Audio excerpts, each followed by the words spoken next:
A ver, al ser humano le gustan las soluciones fáciles, las soluciones simples, las soluciones sencillas. Y una cosa es decir que algo es posible y otra cosa es decir que algo es fácil.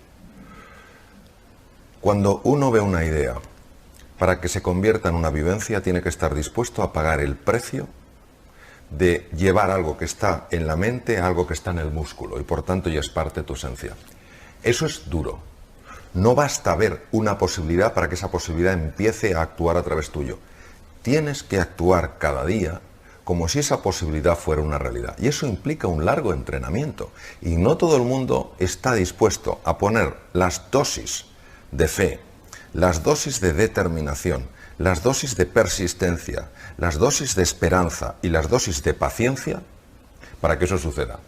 Igual que en tu mundo, Andoni, ¿verdad que para que salga un plato extraordinario, primero tiene que estar en tu mente la idea de que eso es posible y luego empezar a probar cosas? Aguantar la frustración cuando no te sale el sabor que querrías, cuando no te sale la combinación que tú deseabas, pero tú sigues, porque eso es como un faro que tira de ti y sabes que vas a encontrar un camino.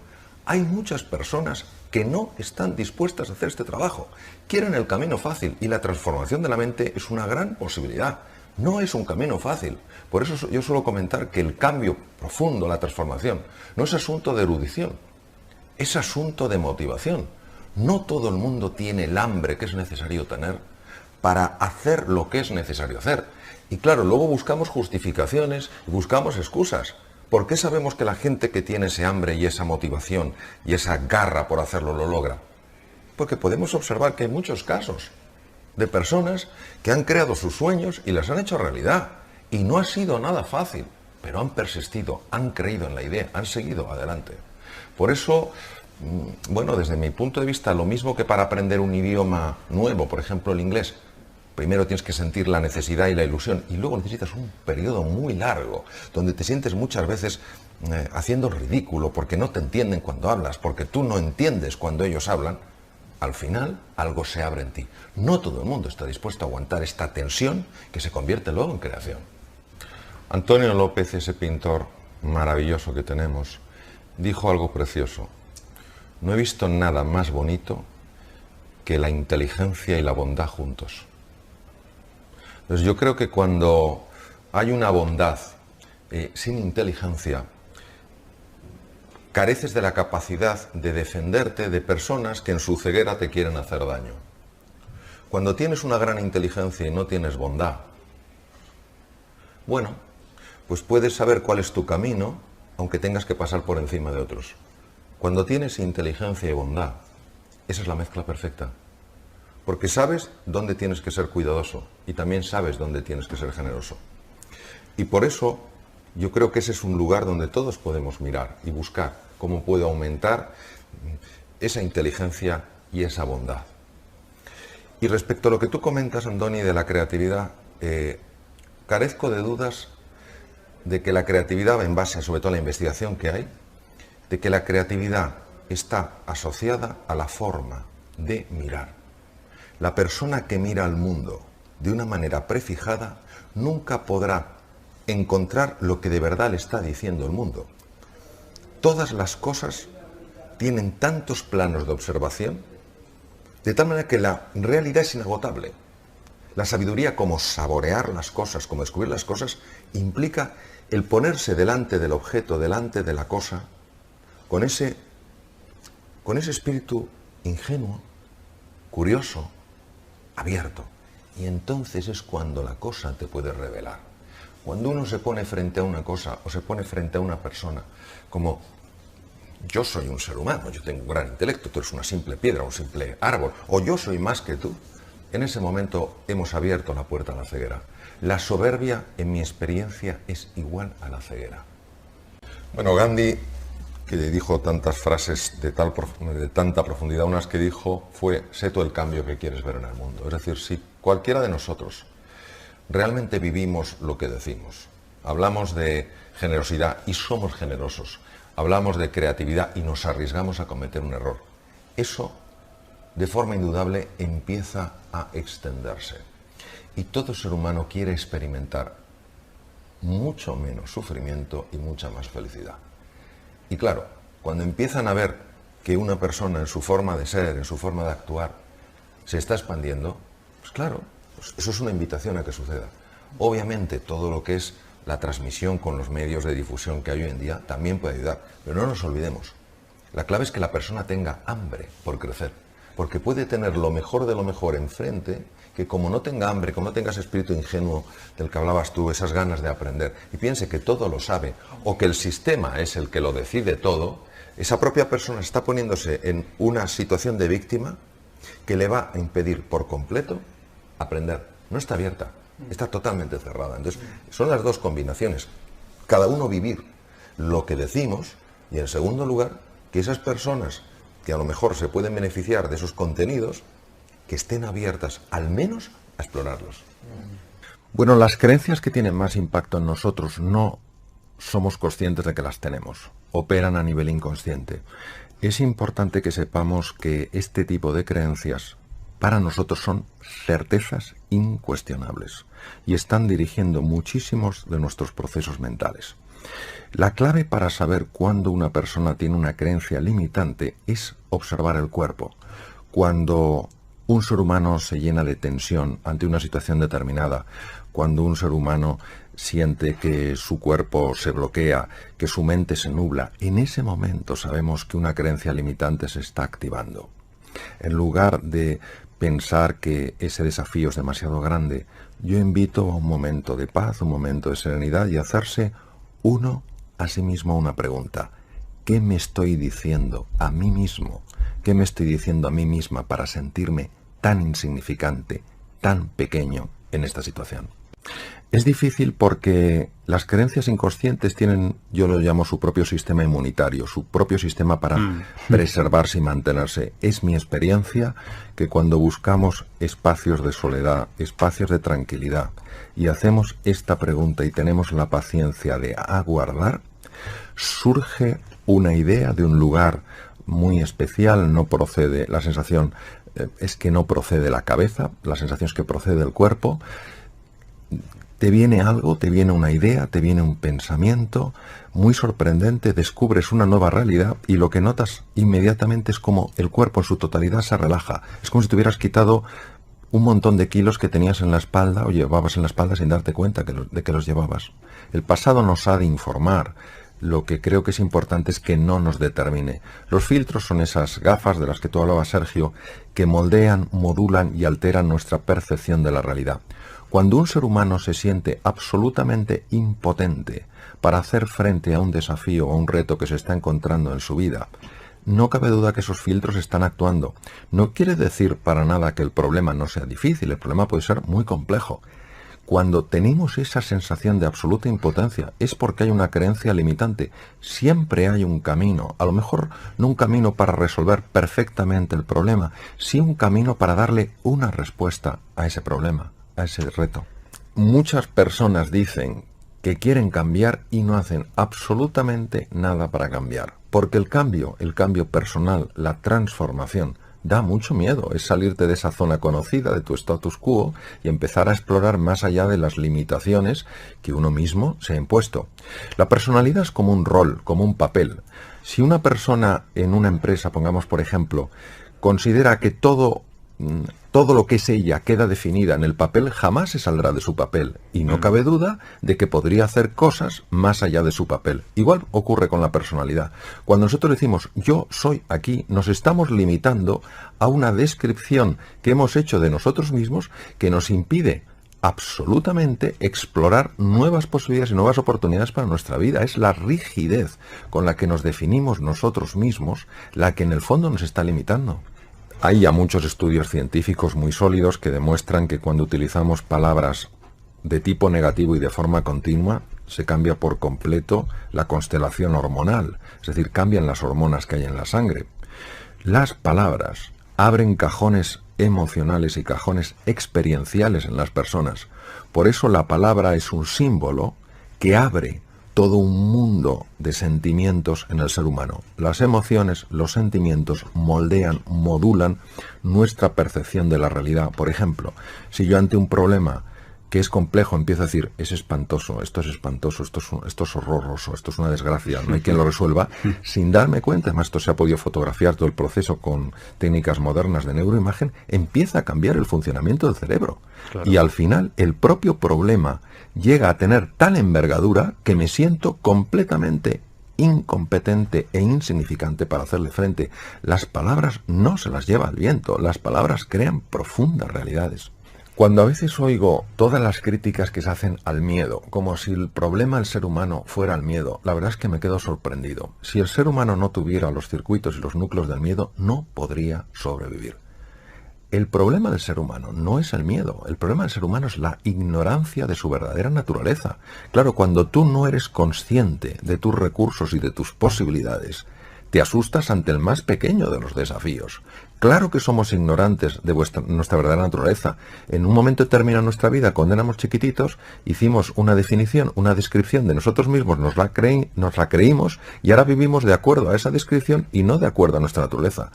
Nuestra naturaleza, en su conjunto y en su esencia, es perfecta. La palabra perfecta quiere decir completa. Es decir, no somos mecanismos de relojería averiados que nos tienen que arreglar porque no damos la talla. Somos seres excepcionales.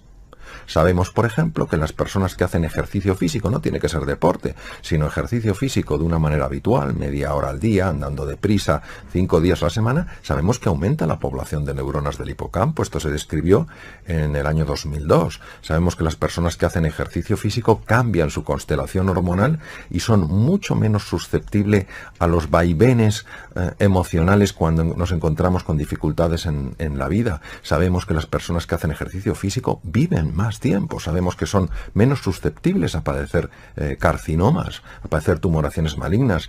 Necesitamos retomar este papel trascendental que juega el cuerpo en todo lo que es la vida completa de un ser humano.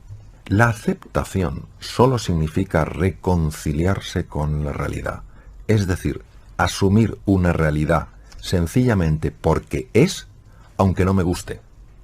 La aceptación deja de resistirse a lo que es, deja de luchar con la realidad. Es decir, si a mí me diagnostican un tumor maligno, la aceptación no quiere decir que me guste, la aceptación no quiere decir que esté de acuerdo, la aceptación es que asuma que esa es la realidad y con esa realidad ahora tengo que jugar. ¿Qué ocurre cuando yo acepto? Que me aflojo muchísimo, que esa tensión de la rebeldía contra la realidad produce cambios muy negativos en el funcionamiento del cuerpo y del cerebro. La resignación es una actitud pasivo-agresiva. Es decir, no es que yo me ponga a dar gritos, no es que yo empiece a dar voces, pero hay una resistencia, hay un rechazo oculto a esa realidad. Sabemos que la actitud pasivo-agresiva, mantenida en el tiempo cuando es un estado de ánimo, produce una elevación de una hormona que se llama cortisol y que es muy negativa en el funcionamiento, por ejemplo, del sistema de defensa, del sistema inmunitario, en el metabolismo óseo, en el funcionamiento del tubo digestivo. Es decir, la aceptación me permite tomar acciones una vez que he asumido que esa es mi nueva realidad. Cuando una persona se ha definido con un papel, quitarte ese papel es quitarte tu sensación de valor. Esto, por ejemplo, pues lamentablemente lo estamos viendo con mucha frecuencia ahora. Una persona que se ha visto durante muchos años pues en un cargo determinado, en un puesto determinado, y por las cosas que están ocurriendo se ve sin puesto de trabajo, lo que ha perdido es un cargo, no se ha perdido a sí mismo. Esa persona sigue teniendo un extraordinario valor, sigue teniendo unos enormes recursos, una tremenda potencialidad. Ahora, si esa persona se define en base a ese papel, pensará que ya no es nadie. Lo mismo pasa en las transformaciones de la identidad, de la personalidad. Empezamos a tener sensación profunda de vértigo y creemos que si expandimos los límites de nuestra personalidad ya no nos reconoceremos a nosotros mismos. Y en el fondo lo que haremos será desplegar y permitir que florezca la verdadera naturaleza, la verdadera realidad que somos.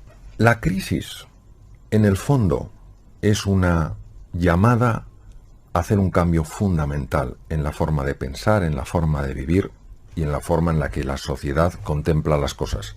Lo que ocurre es que dependiendo de la forma en la que nosotros valoramos esa crisis, vamos a obtener un resultado u otro. Por ejemplo, si una persona ante una situación de crisis una situación de dificultad, una situación de inflexión en su vida, lo valora como una oportunidad para hacer un cambio fundamental en su forma de comportarse, en su forma de moverse, en lo que sea, en ese momento esa crisis le va a ayudar a explorar un campo nuevo. Si una persona ante una crisis empieza a valorarlo como una desgracia, como un espanto, como algo terrible, la propia emocionalidad que surge de ese diálogo interno le va a impedir encontrar posibilidades aunque las tenga delante de las narices. Es la valoración del evento lo que genera la experiencia en la persona. Hablas de un diálogo interior disfuncional, que es uno de los mayores peligros que tenemos. Diálogo interior disfuncional, habrá gente que le sonará chino. Explícanos qué es esto, pero sobre todo, Mario, ¿cómo podemos acabar con ese diálogo interior que nos impide hacer lo que tenemos que hacer, lo que íntimamente sabemos que tenemos que hacer? El filósofo español José Ortega y Gasset, una de las cosas que dijo es: las ideas las tenemos, en las creencias estamos. Las creencias son certezas que vivimos a nivel inconsciente, nos las cuestionamos y alteran por completo la forma en la que vemos las cosas. Tienen la capacidad de alterar la percepción porque alteran las emociones. No hay nada que altere más la percepción del mundo que las emociones en las que estamos. Entonces, ¿qué ocurre? Que estas creencias se han sedimentado, han cristalizado a base de repetirnos a nosotros mismos ciertos mensajes. A veces esos mensajes los hemos comprado del exterior. Si alguien cuando éramos pequeñitos nos ha dicho: es que no vales nada, es que eres feo, es que eres corto, es que eres corta, es que no llegarás, el poder no lo tiene la persona. El poder lo tiene si yo esa frase me la repito constantemente y yo me la creo. Porque entonces en cualquier momento de dificultad yo consultaré esa frase y esa frase me dirá: claro que no puedes. ¿Tendríamos que activar, Mario, el radar antifrases negativas hablando de uno mismo? Sí, vamos a ver. Yo creo que no hay un solo ser humano que tenga un acceso a la verdad completa. Por tanto, aunque nos digan cosas que no nos gusten, siempre hemos de saber que eso es una verdad incompleta. En caso de que sea una verdad incompleta, por lo mejor es que no es verdad en absoluto, pero si me dicen: eres torpe, bueno, en algunas cosas yo soy torpe.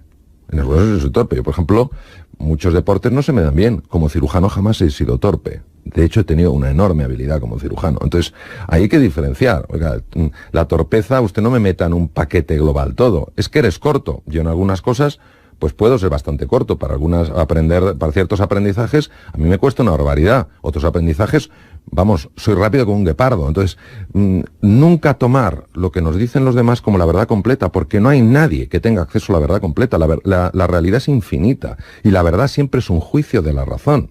Nosotros hacemos nuestra mejor aproximación a la verdad. ¿Qué ocurre? Que hay muchas personas perdón, que se han creído ciertas cosas y el problema es que no paran de repetírselas. Entonces, generan ellas mismas a través del inconsciente las condiciones para que eso se cumpla. La profecía autocumplida. Exacto, claro. La profecía autocumplida. Entonces, si yo, por ejemplo, me creo que soy torpe, de forma inconsciente empezaré a hacer torpezas y diré: claro, es verdad. Porque cuando una persona ha generado estas creencias disfuncionales, empieza la mente, a través de lo que se llama el sistema reticular activado ascendente, es una estructura cerebral, del tronco cerebral, empieza a buscar evidencias para soportar eso. Es que en el momento que uno se tiene que parar y vamos a ver, ¿quién tiene una bola de cristal para leer perfectamente la realidad del universo? Nadie. Pues esta persona dice algo, es una opinión. Yo la voy a valorar y punto. Pero eso no se va a convertir en mi realidad. El ego hay que entenderlo no como una estructura fija, sino como una estructura dinámica. El ego es nuestra identidad. Y el ego puede tener dos posicionamientos. Uno es un ego completamente estanco o un ego poroso. El ego estanco hace que yo me sienta completamente separado del resto. No veo ningún punto en conexión. Solo me preocupa sobrevivir. Solo me preocupa utilizar a los demás para mis fines. Esto es tremendamente lesivo, porque además es fuente de infelicidad y fuente de enfermedad. El ego poroso es cuando yo reconozco que sí, que tengo un cuerpo distinto, que tengo formas distintas de ver la realidad, que me gusta más un color, que me gusta más una cosa, pero a la vez soy consciente que todos los seres humanos formamos una unidad. ¿Por qué? Porque todos tenemos ilusiones, todos tenemos preocupaciones, todos tenemos angustias, todos tenemos luchas internas. Y eso hace que yo, reconociendo que soy distinto de los demás, no me sienta distante. Por eso la base de todo cataclismo es el egoísmo y la base de toda prosperidad es la generosidad. La base de todo cataclismo, por lo menos como yo lo veo, es convertirte en el centro del círculo, y la base de toda prosperidad es la generación de una elipse. Una elipse tiene dos centros. Estás tú y estoy yo.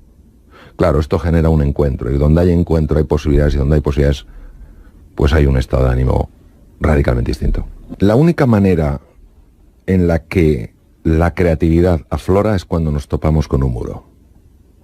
Porque cuando nos topamos con un muro y nos pegamos con el muro y el muro no se rompe, solo hay dos opciones que podemos tomar. La primera es abandonar y la segunda es encontrar un camino. Sabemos perfectamente que la creatividad se despliega y la inteligencia se abre precisamente cuando encontramos la dificultad. Lo que pasa es que como no nos gusta nada sufrir, en cuanto empezamos a notar que darle golpes al muro duele, lo normal es que abandonemos. ¿Cuántas personas, porque han seguido, porque han creído en sus posibilidades, han descubierto que todo muro tiene unas microfracturas y que por las microfracturas poco a poco te puedes ir colando? Yo creo que hay que tener mucha más hambre, mucha más ambición que no avaricia por alcanzar la propia plenitud. Yo creo que caemos con mucha facilidad en el conformismo, que en cuanto hacemos una cosa con un cierto nivel de competencia ya no aspiramos a la maestría. Enseguida nos acomodamos, y creo que este hambre, estas ganas de aprender, estas ganas de progresar, estas ganas de avanzar, no hay que perderlas nunca. Yo he visto personas, me invitaron hace unos años los cocineros del País Vasco para hablar de creatividad con ellos. Fíjate qué cosa, hablar de creatividad con ellos cuando tendría que haber sido yo el alumno. Y yo vi a algunas personas consideradas de los mejores cocineros del mundo, que lo son, alguno de con bastante juventud acumulada, qué ganas de aprender, cómo tomaba notas, cómo preguntaba. Esto es un ejemplo. No me extraña que hayan llegado tan lejos. No me extraña que se hayan convertido pues en el Silicon Valley de la cocina a nivel mundial. No me extraña. Son generosos, tienen ganas de aprender. Y sin embargo también te encuentras con personas mucho más jóvenes que dicen, eso ya me lo sé. ¿Ah, sí? Cuéntame algo. Bueno, en fin. La palabra foco o la palabra atención, el foco de la atención, es clave. Nosotros vamos muy distraídos por la vida. Cuanto más complejo sea el entorno, más claras tienes que tener tus prioridades. Cuanto más difíciles son los desafíos, más anclado tienes que estar en tus valores. Eso es el foco. El foco es no dejarte distraer por cosas que son irrelevantes. En cirugía es fundamental tener foco. En la vida es fundamental tener foco. Tener foco es decir sí a lo fundamental, y obviamente para eso hay que decir no a lo que no es fundamental. Cuando nosotros nos encontramos ante un desafío, la mente tiene que hacer una valoración. Y la valoración es de dos tipos. Una, tierra incierta, tierra desconocida. Dos, tierra hostil. Si la valoración que hace la mente es tierra hostil, solo puede poner en marcha tres mecanismos. Ha sido así por muchísimo tiempo en la evolución de las especies. Uno, la agresión. Otro, la huida. Sí. Y otro, el bloqueo. Pues hay personas que quedan estancadas en la agresión. Se sienten amenazados por la vida, se sienten amenazados por los demás, aunque los demás no les estén amenazando, y eso hace que tomen posturas agresivas, estén muy irritables, tiendan incluso a ser personas violentas. Es una lectura errónea de lo que está ocurriendo. ¿Cuál sería la diferencia entre el estrés bueno y el estrés malo, Mario? Yo creo que es una gran pregunta porque la palabra estrés tiene un montón de connotaciones negativas. Hay que recordar que cuando usamos palabras, el significado de esa palabra viene dado por el cajón emocional que abre en nosotros. El estrés es un mecanismo sumamente complejo que lo que pretende es ayudarnos en ciertos momentos en los cuales nuestra capacidad de afrontar el reto que tenemos delante no es suficientemente adecuada. Tenemos dos mecanismos, el proceso del estrés pone en marcha dos mecanismos. Uno es un mecanismo llamado de supervivencia, que solo se activa o se tendría que activar cuando nos encontramos frente a una amenaza real. Pongamos el caso de una situación en la que vamos a cruzar una carretera, llega un autobús y en un momento determinado nuestro cerebro percibe el peligro y nos bloquea. Y gracias a eso el autobús no nos atropella. O en entornos tal vez más alejados de la civilización, ante la presencia de un depredador, se ponen en marcha procesos de ataque, de huida o de bloqueo, que son los tres típicos del mecanismo de supervivencia. ¿Por qué? Porque tienen que ser respuestas tremendamente rápidas. El cerebro no puede elegir entre 33 respuestas cuando la vida depende de segundos. Sin embargo, hay otro mecanismo que es el mecanismo de adaptación. En un mecanismo de adaptación, la clave es que el cerebro no percibe una amenaza, sí percibe incertidumbre, sí percibe cambio. Comprende que puede haber peligros, comprende que puede haber oportunidades, y los sistemas que se activan son totalmente diferentes de los mecanismos de supervivencia, porque aquí, por ejemplo, hay un cambio muy interesante en el riego sanguíneo del cerebro y nos damos mucho más cuenta de lo que está pasando. Nuestra capacidad de tomar decisiones es más acertada, nuestra capacidad de memorizar, nuestra capacidad de mantener en medio de lógico miedo un punto de entusiasmo por lo que podemos descubrir, se activa, se pone en marcha. El problema surge cuando confundimos los mecanismos y el cerebro interpreta una situación en la que lo ideal sería activar mecanismos de adaptación con una situación en la que nos vemos amenazados. Esto lo estamos viendo muchísimo hoy en día. No cabe duda de que la situación que se vive económica que se vive actualmente en el mundo es muy compleja. Lo que pasa es que si nosotros ante esa situación activamos mecanismos de supervivencia, las únicas reacciones que van a surgir de la activación de este proceso es ataque, huida o bloqueo, que lo estamos viendo muchísimo. Sin embargo, si vemos que, de acuerdo, es un terreno incierto, el mundo ha cambiado en un montón de aspectos y nosotros tenemos que adaptarnos, podremos darnos cuenta de los nuevos patrones que operan, de cómo podernos manejar. El eustrés, la forma positiva de estrés es, o vendría a significar, la activación del mecanismo correcto de acuerdo al estresor, de acuerdo al reto. El distrés es cuando se ha activado un mecanismo que no es el correcto. Por ejemplo, si yo vivo permanentemente amenazado, en un mundo en el que, bueno, no es un mundo con una situación bélica, sino que es, pues, como puede ser una ciudad como Madrid o Barcelona, si yo vivo con la sensación de estar permanentemente amenazado, aunque no sea muy intensa, pero sí prolongada en el tiempo, ese patrón de alarma sostenido en el tiempo tiene un efecto incluso a nivel molecular. Ya se sabe que afecta a la genética, afecta a cómo los genes se expresan, y esto es muy importante que lo sepamos. Nuestras emociones ya es una cosa muy testada científicamente. Nuestras emociones afectan a la genética. Hay veces que pensamos que los genes pues son los que son y se expresan o no, pues dependiendo de cuál es nuestro genoma. No es así. Los genes tienen, digamos, interruptores que hacen on o hacen off. Un gen se expresa o no se expresa dependiendo de estos interruptores. Y sabemos que tanto los entornos en los que vivimos, el aire que respiramos, la alimentación y nuestro estado emocional afecta muchísimo a la expresión de unos y otros genes. Qué fuerte. Leo en tu libro, en Vivir es un asunto urgente, Mario, esta frase dice: para que un ser humano crezca, madure y evolucione, son necesarios tanto episodios de estrés como de recuperación. Y dices, las personas necesitamos respetar este tipo de oscilación. En una empresa o en una casa, cuando no se respetan estos episodios de recuperación, inmediatamente se entra en distrés. O sea, que parece que es adecuado que haya una oscilación. Sí.